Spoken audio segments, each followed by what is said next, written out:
Be welcomed to Sagenheim and the Hall of Noble Men. Today we'll get more descriptions of those heroes from the past, of the followers and vassals of Thidrek. So here now, about those men.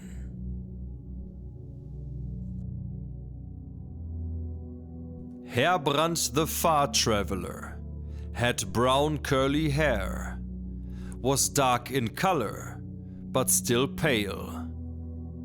He had sharp features, but a weak nose, a brown forked beard, and a long narrow freckled face with keen eyes.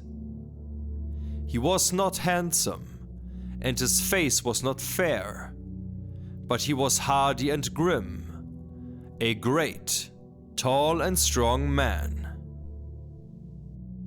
He was the best of all men on a horse, a great sage, an orator, a man of fair words and plain. He was bold, brave, curious, discerned things quickly, had a good memory, and he did not spare himself in contests with other men. Herbrand had a shield, and all his armor in red, inlaid with a gold shooting fire, as if it were burning. He also had the fire on his other weapons, because it flies faster and lasts longer than other colors in battle. It has also been seen in battle that Herbrand rides as fast as shooting fire flies, which is never quiet when it is dealing with weapons. And Herbrand was also like this. He was never quiet, and he had traveled through almost the whole world.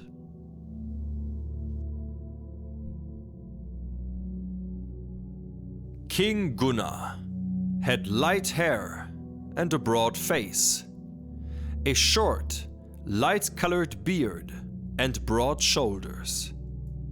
He was light-complected and tall. He was courtly in appearance and bold when he sat on his horse. He was skilled with a shield, sword, and spear from horseback. He was daring and fierce, incautious, grim, cheerful, and generous with money.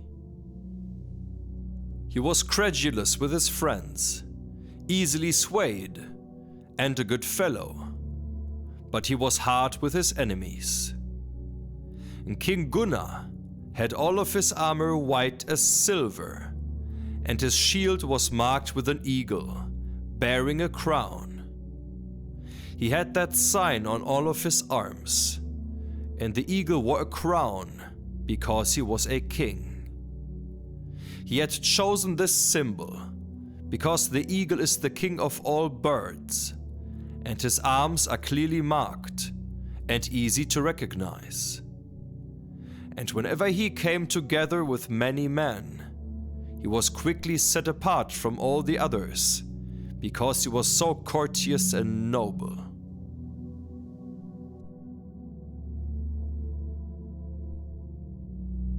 Högni, his brother, had black hair that hung down with some curl in it. He was long-faced and had a large nose and hanging brows. He had a dark beard, and he was dark in coloration everywhere. His face was grim, and he had only one eye. He was rather fierce and bold. He was tall and stout in all his limbs, and when he put on his armor, he was noble in appearance, but still frightening. He was the strongest of all men, and the best knight, and no less of a dueler and warrior. He was a wise man and able to see the future. He was quiet, cold, grim, and brave. He had a good heart and was courageous, quick in everything he wished to do, obstinate of disposition, straightforward, hard-minded, and merciless. And Högni had the same mark on his armor as Gunnar, his brother. His shield, as well as all his other equipment, was inlaid with silver, and the eagle was painted with red paint. If he carried it in the sunlight, his silver-inlaid shield glittered so brightly that one could not look at it for a long time. This was a wise trick, as one would expect from him. It has now been incorporated in the laws of the Germans that no one shall carry a shield or buckler with silver inlays into battle. And his eagle did not wear a crown, because he was not a king.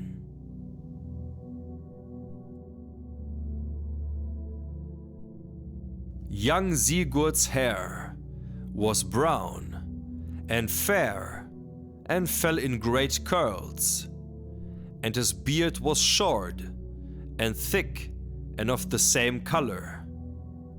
He had a high nose, a broad face, large bones, and eyes so sharp that few men were bold enough to dare to look under his brows. His skin was as hard all over as the hide of a wild boar, and so hard that no weapon could cut it. And his shoulders looked so large that it was as if 3 men were there. His body was so shaped in stoutness and height that it fit together well. One could tell his height by the fact that when he girded on his sword Gram, which was 7 spans long, at his waist and went through a rye field, the tip of his scabbard touched only the tops of the ripe grain. His strength was still greater than his stature. He was skillful with the sword, the spear, the shield, and in spanning the bow or riding a horse. He was master of many kinds of skill and courtesy, which he had learned at an early age. He was such a wise man that he knew many things before they happened, and he could also understand the speech of birds, and thus few things came unexpected to him. He was bold of speech, and he liked to counsel with his friends. He was eloquent and spoke long. And when he began to talk, he did not quit until he had convinced all of those who were listening that no other way was possible than the one he was urging. It was his pleasure to offer help to his friends, or to test himself in some kind of great deed, or to take money or treasure from his enemies and give it to his friends. He never lacked courage, nor did he ever become frightened during his whole life. Young Sigurd marked his shield in this way. It was inlaid with red gold, and there was a dragon on it, dark brown on top and light red on the bottom. All his other equipment was marked the same way. His helmet hood, his standard, his saddle, and his surcoat.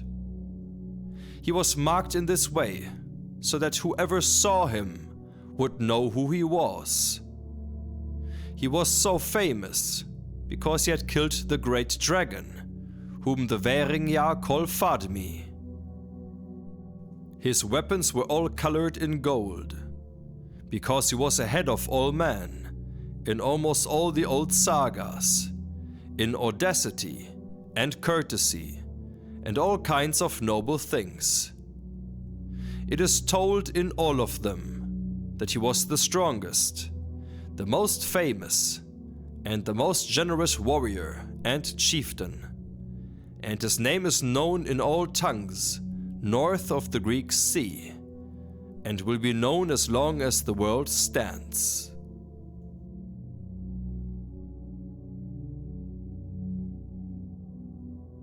Sifka's hair was as red as blood or a rose, and curly.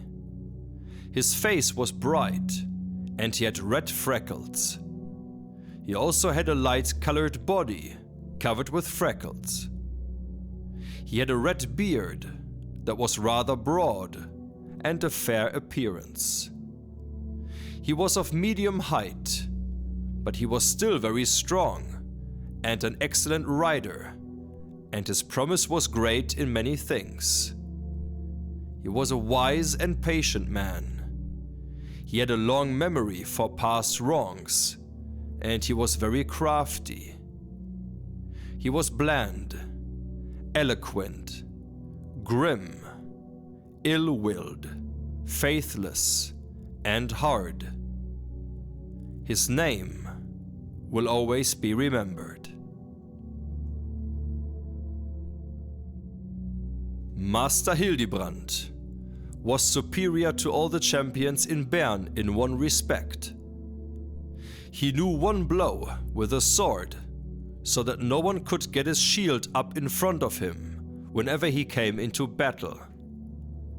And he achieved victory most often with a single blow, and this is told about him wherever his name is written or anyone tells about him.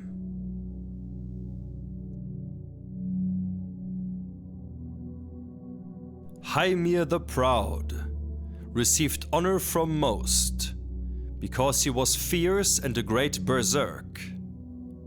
He spoke to King Didrik after their duel, and said that he must be better than all the men in the world in strength and courage, and his sword was better chosen than all other weapons, that his helmet was harder than any steel he had seen before, that his byrnie had no equal, and that his shield was stiff enough. Heimir spoke to King Didrik. "Why does such a good warrior and great chieftain as you are have such a bad horse that he cannot carry you and cannot withstand a blow? I know a horse, sir, that is now 3 years old, and if you mount him, then you will aim your spear without fear wherever you want to, and I will wager my head that your strong, stout arm will fail before his back will give way." And Didrik answered in this fashion: "If you can bring me this horse, so that I shall no longer have concern in battle or tournament for anything but myself, then I shall make you the greatest of men and the nearest to me, except for Master Hildibrand, of all of my men." And after these words, Heimir rode home to his father, Studas, and took a foal from his stud farm. He was pale in color, 3 years old, greater than any horse anyone had seen before. He was strong in running, and his name was Falka. And with his horse he rode back to Bern, and gave him to King Didrik. And King Didrik repaid this gift well, many times.